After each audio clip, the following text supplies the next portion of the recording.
Namo Buddhaya anak-anak, berjumpa lagi dengan Guru Agama Buddhamu.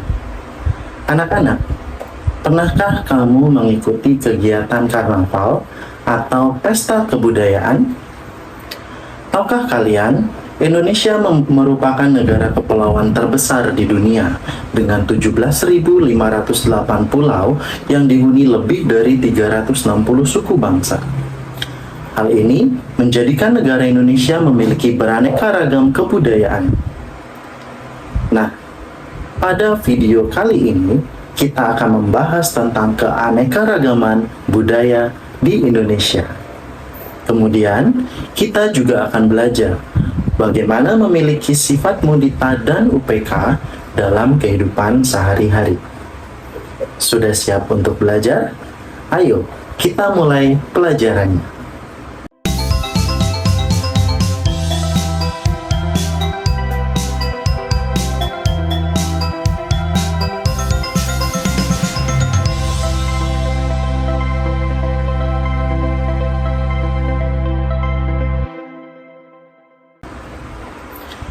Biasanya, lingkungan tempat tinggal memiliki lebih dari satu budaya. Misalnya, pakaian adat, seni tari, upacara ritual, dan lain. Keanekaragaman suku, agama, dan adat istiadat merupakan kekayaan milik bangsa Indonesia yang harus dilestarikan. Setiap wilayah memiliki budaya dan adat istiadat yang berbeda-beda.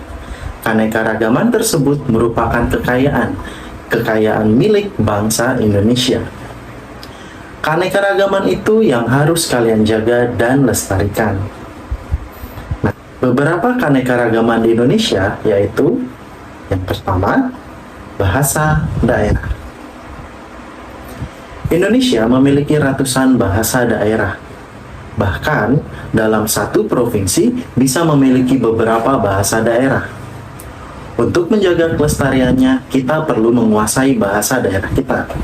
Bahasa daerah yang paling banyak digunakan di Indonesia adalah bahasa Jawa, karena sebagian penduduk Indonesia adalah suku Jawa.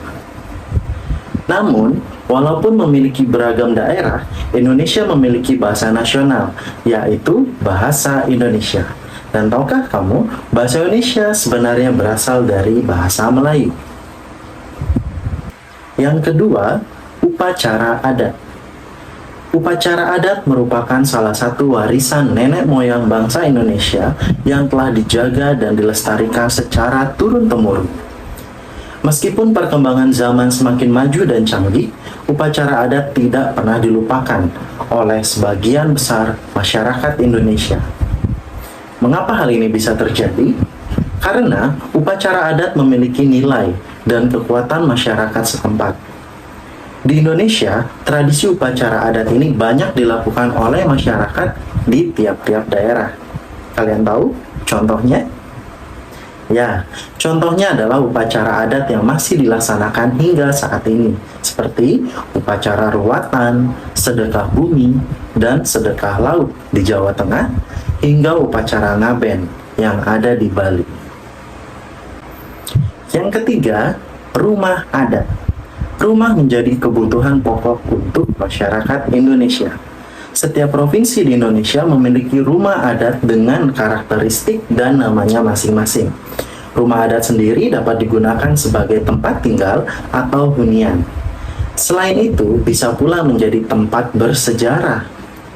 Hingga kini, rumah adat masih terus dipertahankan, baik dari segi kegunaan, fungsi sosial, dan budayanya. Contoh rumah adat yang ada di Indonesia yaitu Rumah Adat Hanoi yang ada di Papua, Rumah Adat Kebaya yang ada di DKI Jakarta, hingga Rumah Adat Gadang di Sumatera Barat.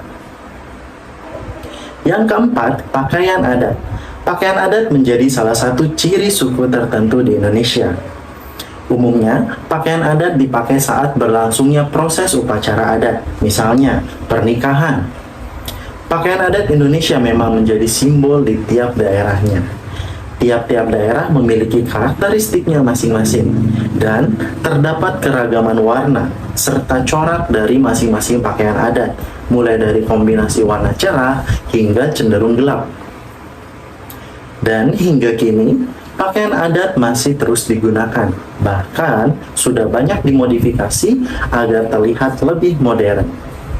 Nah, kalian tahu contoh pakaian adat di Indonesia?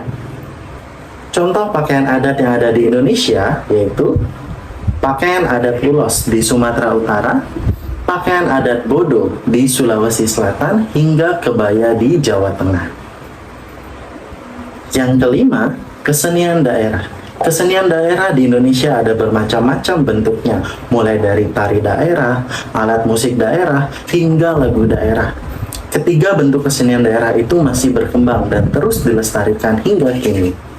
Setiap daerah memiliki kesenian daerah yang memiliki karakteristiknya masing-masing. Ayo coba kalian ingat-ingat kembali apa saja kesenian daerah yang kalian tahu. Contoh tari daerah di Indonesia seperti ada tari serimpi dari Yogyakarta, tari piring dari Minangkabau, dan tari kecak dari Bali. Contoh alat musik daerah di Indonesia antara lain angklung di Jawa Barat, kolintang di Sulawesi Utara, hingga sasando di Nusa Tenggara Timur.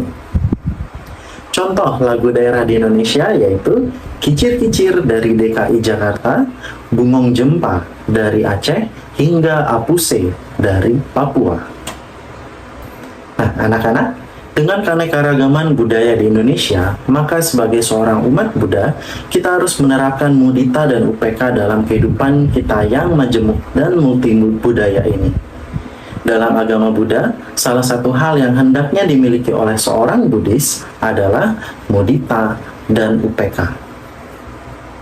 Mudita artinya adalah simpati atau ikut merasa bahagia ketika melihat orang lain senang. Untuk memunculkan perasaan mudita ini, kita juga perlu menekan rasa iri hati. Karena jika seseorang masih memiliki rasa iri hati, maka dia tidak akan merasa bahagia atas pencapaian orang lain. Penerapan mudita dalam kehidupan sehari-hari contohnya adalah ketika teman kamu mendapatkan hadiah atas prestasi yang dia dapatkan, kita juga ikut merasa bahagia atau bangga atas apa yang dicapai oleh teman kita tersebut. Untuk menguatkan mudita dapat dilakukan dengan bermeditasi. Dalam meditasi, pikiran terpusat pada kalimat, semoga semua makhluk menikmati kesejahteraan yang telah mereka peroleh. Aku berbahagia atas semua kebahagiaan yang telah mereka peroleh. Nah, lalu bagaimana contoh dalam bermudita cita dengan keberagaman Indonesia?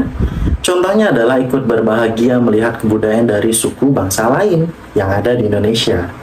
Kemudian ada UPK. UPK berarti keseimbangan batin. Sebagai contoh, dalam kehidupan sehari-hari, kalian mendapatkan nilai bagus, kemudian teman-temanmu pun memujimu.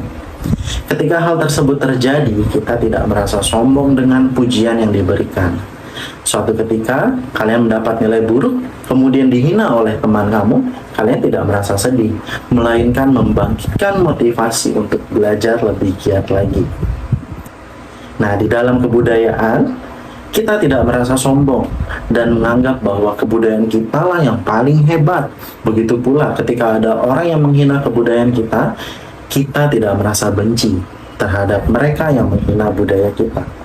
Justru, kita dapat memberitahu tentang arti keberagaman budaya pada orang tersebut. Baiklah anak-anak, itu tadi materi tentang keberagaman budaya.